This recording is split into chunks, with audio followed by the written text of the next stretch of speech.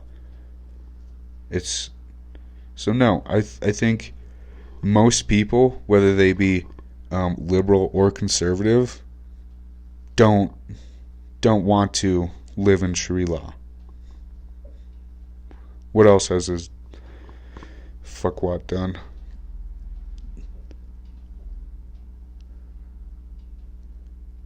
So she just trolled the Clintons again in 2017 in June.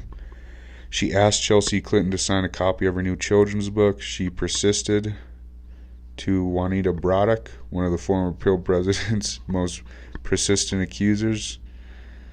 Jesus.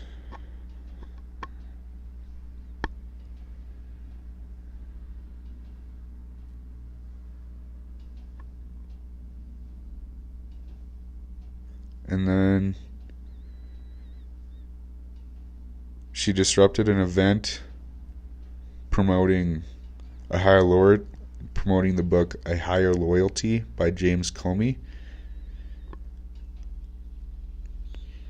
Loomer disrupted a campaign event for Minnesota Representative Ilhan Omar, attended by Michigan House candidate Rashid Tlaib. Loomer shouted questions which implied that Tlaib was anti-Semitic and repeated as fact an unsubstantiated rumor that Tlaib had married her brother for immigrant purposes. Wow. In September of 2018, Loomer briefly disrupted a House Energy and Commerce Committee hearing. Loomer accused Twitter CEO Jack Dorsey, who was giving testimony before the committee, of censoring conservatives on the platform and of attempting to influence the election in favor of Democrats.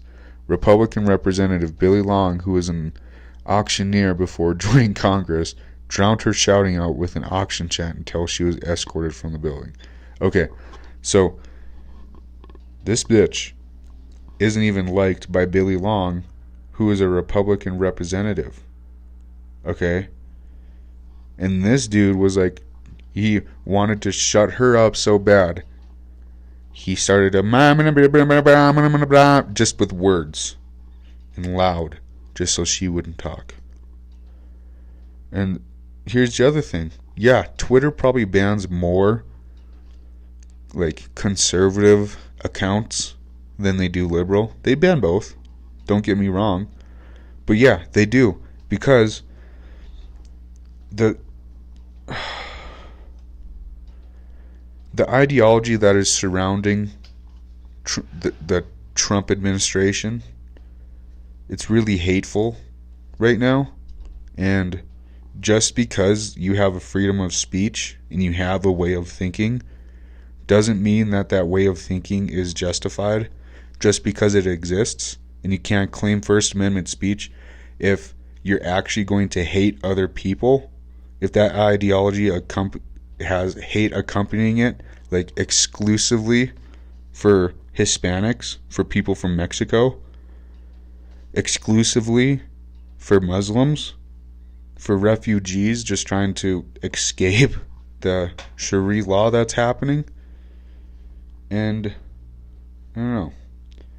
That's the thing. Like when the liberal accounts are banned too, it's because they're spewing out hate in some sort of way. They're trying to harm somebody else. They're inciting violence against a certain group or somebody else.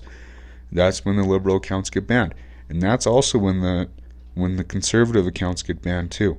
It just is the ideology that surrounds many conservative people right now who support Trump is very hateful. Like, I'm talking about the Trumpians. I'm not talking about the conservatives out there who have an actual reason, whether it be economics or the fact that they wanted to change up the system, shake up the system, whatever. But the Trumpians, the guys that will actually believe him, even if he goes out on the street and shoots somebody in the head, they'll still follow him. Those are the Trumpians. I don't know what that number is, but I feel like those people are a large part of the conservative people that get kicked off of Twitter. So, and that, I guess this ties into like the next thing I want to talk about, which is immigration. I've just been thinking a lot about it, and I can't help to think that it's not as big of a situation as everybody's making it out to be, whether it be Trump or the media or my Facebook friends or family members. I just don't think it's that big of an issue. And I have some screenshots from something I was reading. I'll read them to you. I just thought that they were interesting. So, this is from, I believe, the immigration. This is from immigrationpolicy.org. Okay. So, how many immigrants have moved to the U.S. in 2016? So, in 2016, 1.49 million born individuals moved to the United States, a 7% increase from 1.38 million coming in 2015. So, the first year of the Trump administration, there's more people coming into office than there was the year before. India was the leading country of origin, and then followed by China or Hong Kong, then Mexico, then Cuba, and then the Philippines.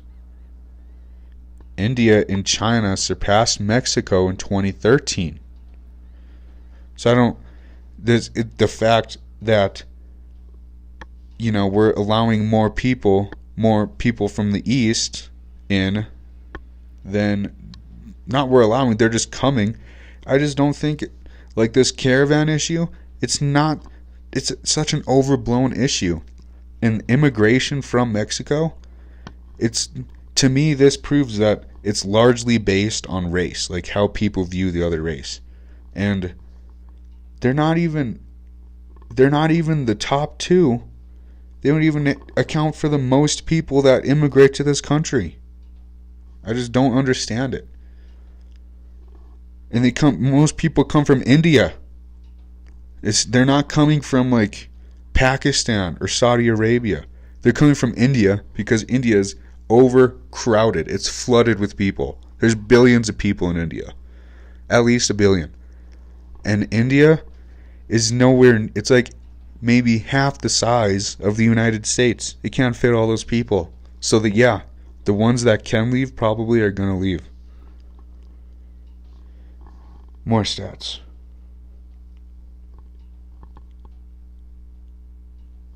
More than 43.7 million immigrants resided in the United States in 2016. That was 13.5% of the population.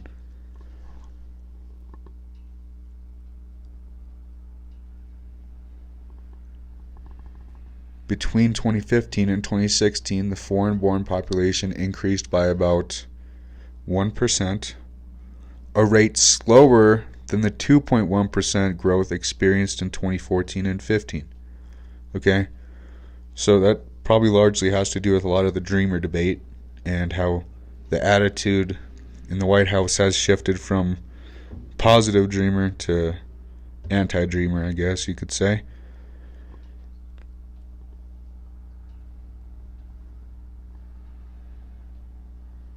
Immigrants and their U.S.-born children now number approximately 86.4 million people, or 27% of the overall U.S. population. So that's the other thing. I think a lot of racist white people are worried about Hispanics and all these immigrants taking over, you know, and them not following our customs and them not being American. It's like, whatever. No. The American way is to accept the customs of other people. We're a melting pot. Like, that's the metaphor everybody uses for America, is that we're a melting pot.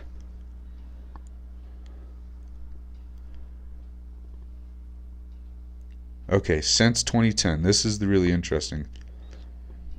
Almost 19% of the 43.7 million immigrants in the United States in 2016 entered since 2010. 27% between 2000 and 2009. The majority, 55%, before 2000. Okay, so get that.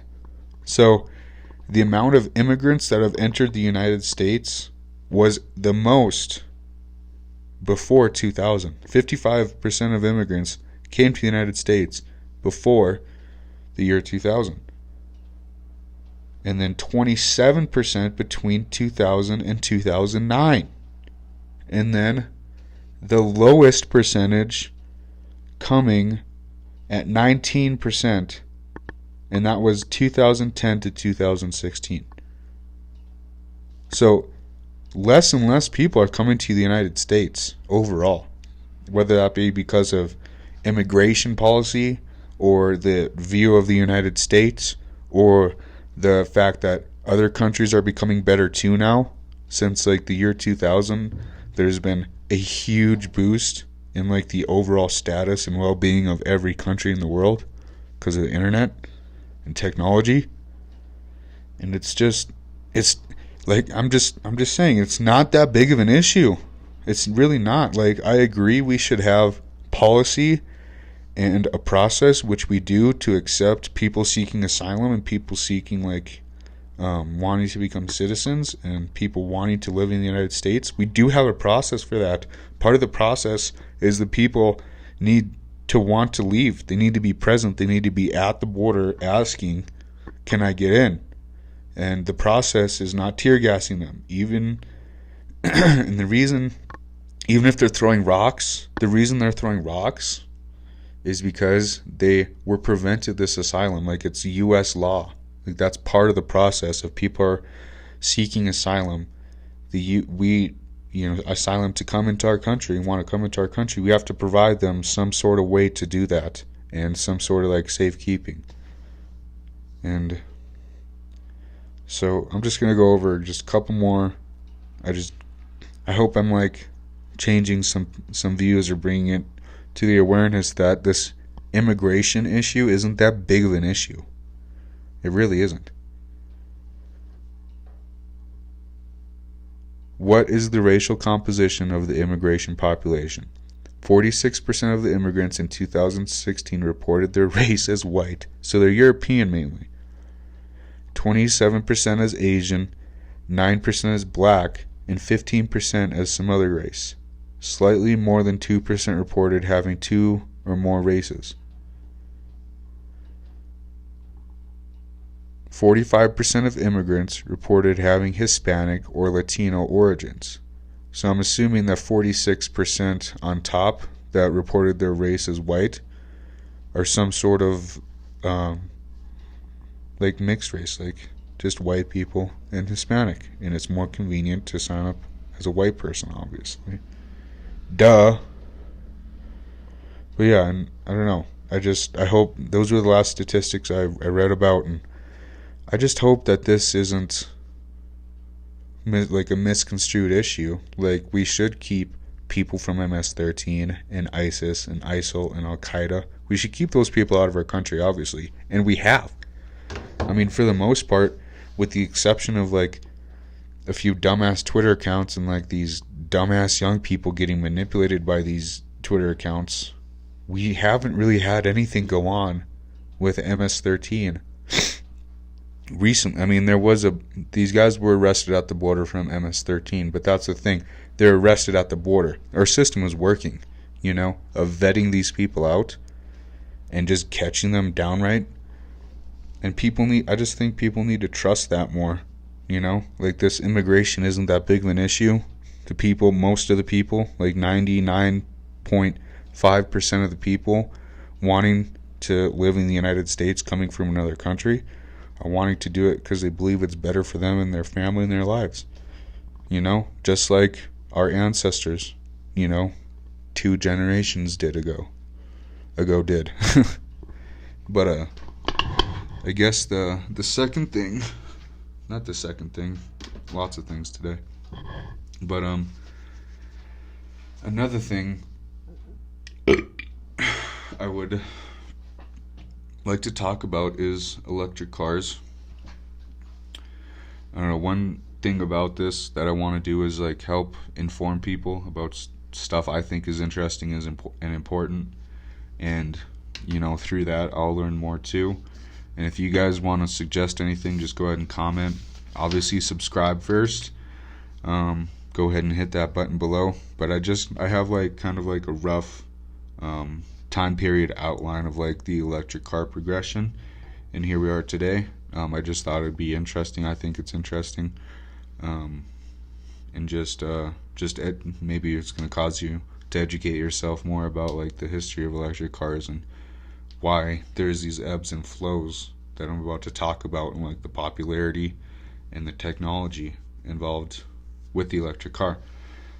So first of all, in 1832, back in the 1800s, we had electric cars. Robert Anderson in the UK invented the first electric car. It didn't make its way over to the US though until 1890, when William Morrison made the first electric car, and his was able to go 14 miles an hour, a whopping 14. It's better than a horse though. And then 10 years later, in 1900, in 10 short years after William Morrison's invention, 1/3 of the cars were electric in the US. I thought that was really cool. Thought that was really astounding. Thomas Edison even said that electric cars were superior to all other forms of transportation, and that we should just invest a lot of our time in batteries. I mean, Tesla would probably say the exact same thing too. But only 12 years after the immense popularity boost of the electric car, the Model T becomes mass produced. The Model T is pretty much the first gas powered car. And then 8 years shortly after that, in 1920, 20 to 35, so 8 to 15 years, we pretty much saw a disappearance of all electric cars. And as gas prices go up, we're going to jump ahead to 1973. So from 35 to 73, there's just a gradual increase of the gas prices. And in this, I guess the gas crisis and more concern coming with the gas prices from the Middle East, GM tried to, again, at electric cars, they invented the Sebring Vanguard City car. It went 50 to 60 miles an hour. I believe it went about 200 miles on a charge, which is pretty good for the 70s. 3 years later, though, there's just drawbacks. More people tried, after the city car, more people tried to make more electric cars, and they found that it just wasn't as practical. There's just drawbacks in performance and the range. We didn't really know that much about batteries back then to make them last for like over 300 miles like they are today. But 14 years after 76, after that like realization happened with a lot of car companies, in 1990, a new regulation helped the popularity of electric cars. These regulations were called the Clean Air Act and Energy Policy Act, and they're pretty much actions to take against their acts for actions against acid rain, air pollution, and toxic air emissions. So just more environment-friendly cars. We have emissions levels now. We use like natural gas. We don't use as much coal. We didn't until Trump got into office. Actually, we've seen a spike worldwide in the amount of pollution and CO2. So I'm going to attribute that to like just coal. Just like this, our administration is like leading that movement of just not caring about the environment. But in 1990, those regulations passed, the Clean Air Act and Energy Policy Act. If you guys want to know more specifically about those, you can just go look them up. 6 years after that those regulations opened the door for GM to create a new electric car. GM also created the Vanguard city car. This time they created the EV1. It was the first electric car that could go over 200 miles in one charge. It was like a regular, car. I feel like it could go 70 to 80 miles an hour. And then 10 years after the EV1 was created, in 2006, Tesla is formed by Elon Musk in pursuit of making a sports luxury car that can be bought by everybody, that is electric, that will go over 300 miles on one charge.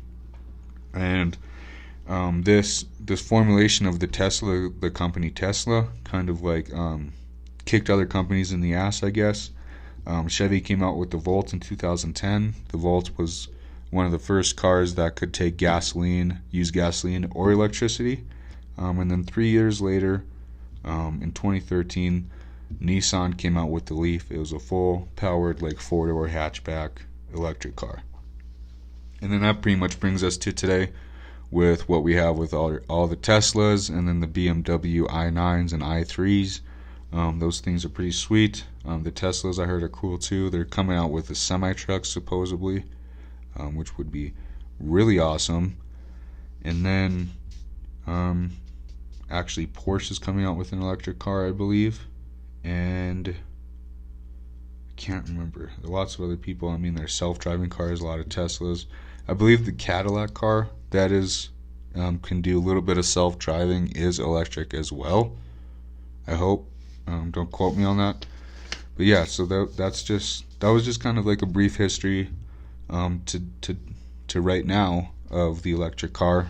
It started back in the 1800s, like in 1832 with Robert Anderson, and it's come all the way to now with Elon Musk going to be releasing the Roadster that can accelerate to 1 to 60 in 1.9 seconds, and I believe it can go 400 to 500 miles on one charge. It's a coupe. It's just a really cool car. Yeah, I mean, we've come a long way. I believe if the oil companies weren't so cheap, though, with their oil prices and their ability to collect monies because of oil, that I think we'd be a lot farther along in the oil biz. But I'd like to end the podcast with something more poetic. And it's the idea that the more you have, the more you get. We see this in the economy, especially in the capitalistic economy. The more resources somebody has, the more money that's going to come to them, the more they're going to be able to spread those resources out, and the people are going to be attracted to them via jobs, via benefits, via just popularity. I mean, you see it with entertainment. Like, the more charismatic somebody is, the more personality they have, the more people that they accumulate in following.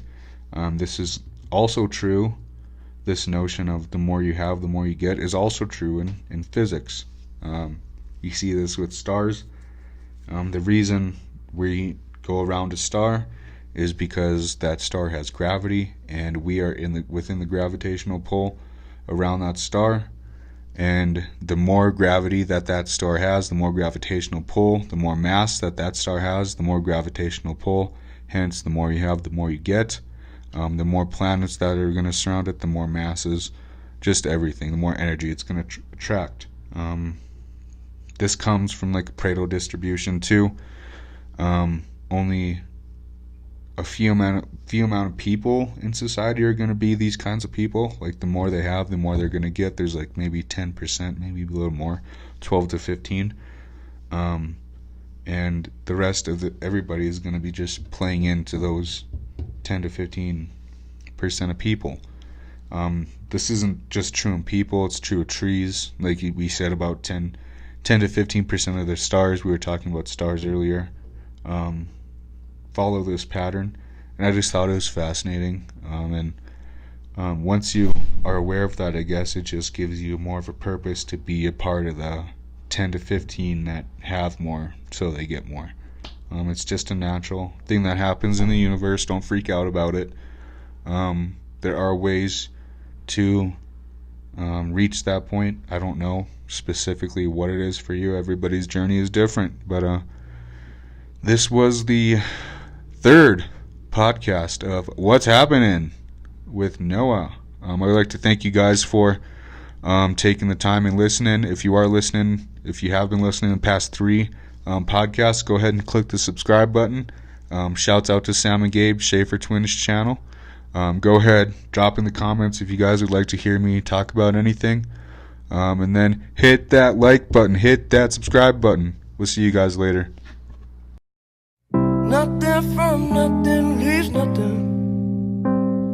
Gotta have something if you wanna be with me. Nothing from nothing leaves nothing. Gotta have something if you want